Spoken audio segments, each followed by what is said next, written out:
आज Doubtnut app download करें। Doubtnut पर अपने सभी गणित, रसायन विज्ञान, भौतिक विज्ञान और जीव विज्ञान के डाउट्स का करो सफाया।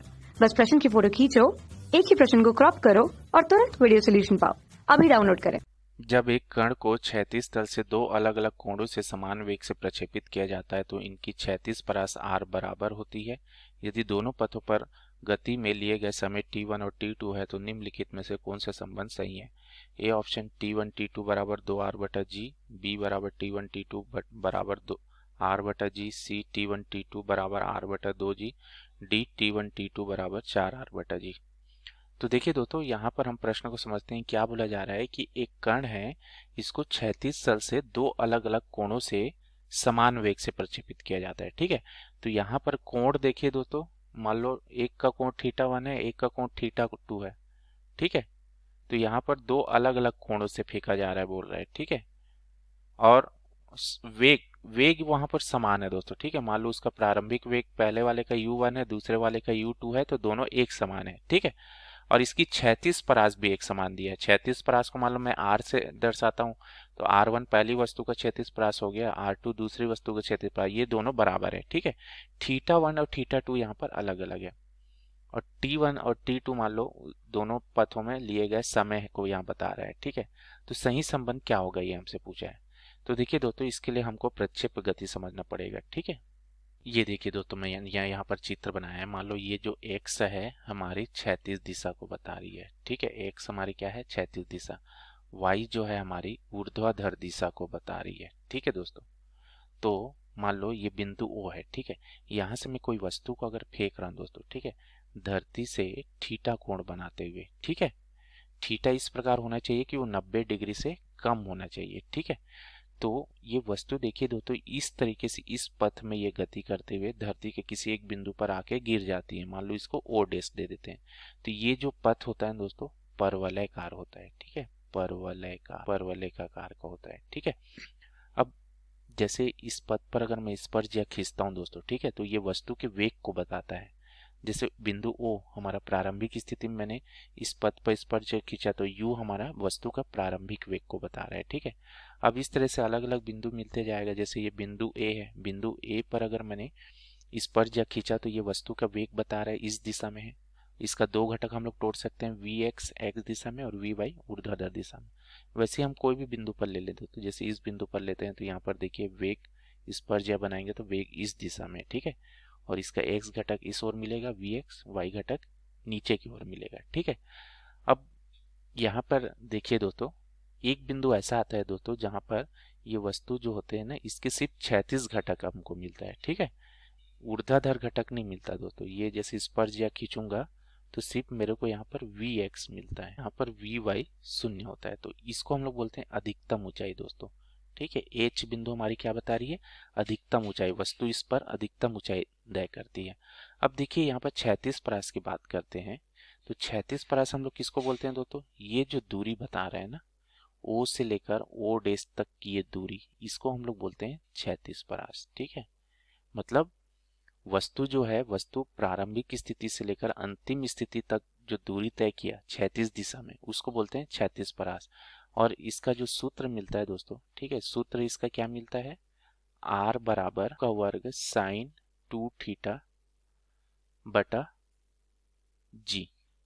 ठीक है, ये इसका सूत्र मिलता है दोस्तों। u जो हमारा प्रारंभिक वेग को बता रहा है, थीटा यहाँ पर जिस कोण से हम लोग फेंक रहे हैं, जी गुरुत्वीय त्वरण को बता रहा है। अब इस प्रश्न में क्या बोला है दोस्तों, देखिए कि एक कण को क्षैतिज तल में दो अलग अलग कोणों से हम लोग समान वेग से प्रक्षेपित कर रहे हैं। ठीक है, तो इसकी क्षैतिज परास बराबर होती है।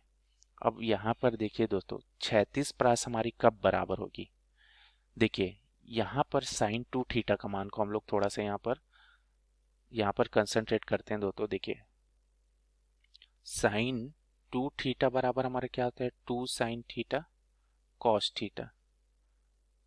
ठीक है, और अगर मैं साइन 2 90 ऋण थीटा लेता हूं दोस्तों, तो ये क्या मिल जाएगा, 2 साइन 90 ऋण थीटा और कॉस 90 ऋण थीटा। ठीक है ना, तो इसका मान क्या मिलेगा दोस्तों, 2 साइन 90 ऋण थीटा क्या हो जाता है, कॉस थीटा, और कॉस 90 ऋण थीटा साइन थीटा।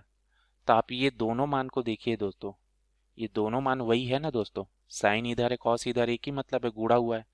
तो इसका मतलब क्या है दोस्तों कि थीटा और 90 माइनस थीटा पर जो हमको 36 परास है ना, एक समान मिलेगा। ठीक है, इस चीज को मैंने यहाँ लिख दिया दोस्तों, थीटा और 90 माइनस थीटा कोण पर जो 36 परास है ना, एक समान मिलेगा।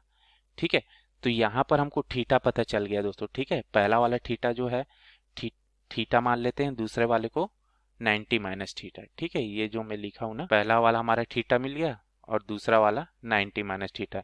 इन दोनों कोणों पर अगर फेंकेंगे तो 36 पर एक समान मिलेगा।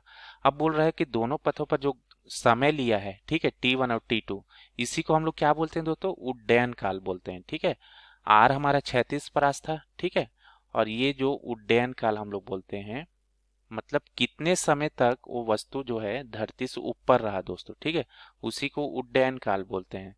तो यहाँ पर जैसे टी से दर्शाया है, ठीक है, छोटा वाला टी। ठीक है, तो मैं भी यहाँ टी से ही दर्शा देता हूँ।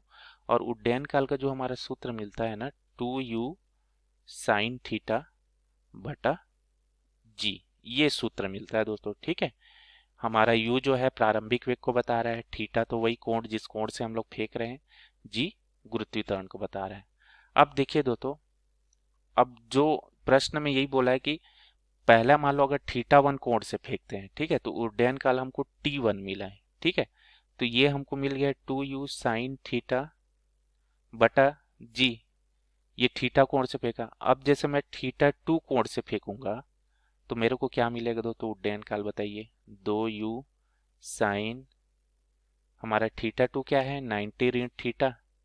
ठीक है, और ये बटा जी, यही मिलेगा। और ये क्या आ जाएगा, 2u कॉस थीटा हो जाएगा और बटा जी।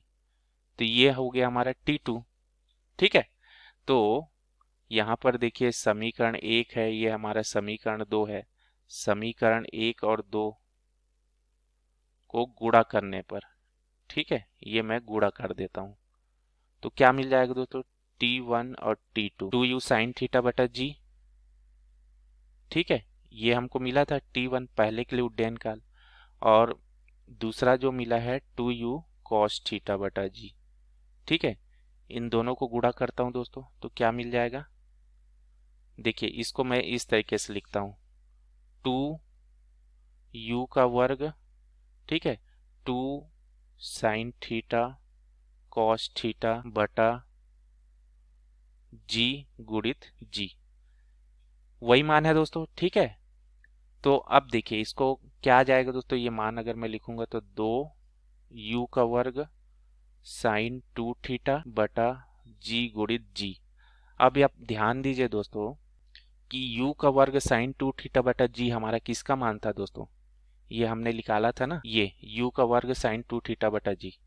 ठीक है, ये r का मान है दोस्तों, है ना, मतलब हमारा 36 परास। तो इस मान को हम लोग r रख सकते हैं दोस्तों इसके जगह। ठीक है, तो यहाँ पर आप क्या कीजिए, इसके जगह r रख दीजिए। ठीक है, ये पूरा जो टर्म आपको दिख रहा है ना, ये पूरा इसके जगह आप r रख दीजिए, तो 2r बटा जी मिला। ठीक है, और यहाँ पर हमारा T1 और T2, तो देखिए दोस्तों हमारा संबंध क्या मिला, 2r बटा जी। ठीक है, तो हमारा सही ऑप्शन क्या आ जाएगा, चेक करते हैं। तो सभी ऑप्शन को ध्यान से देखिए दोस्तों, तो पहला ऑप्शन हमारा क्या है, सही है। ठीक है, धन्यवाद। कक्षा 6 से 12वीं से लेकर नीट, IIT, JEE वो एडवांस के लेवल तक 1 करोड़ से ज्यादा छात्रों का भरोसा। आज ही डाउनलोड करें डाउटनेट ऐप या व्हाट्सएप करें अपने सारे डाउट्स 8400 400 400 पर।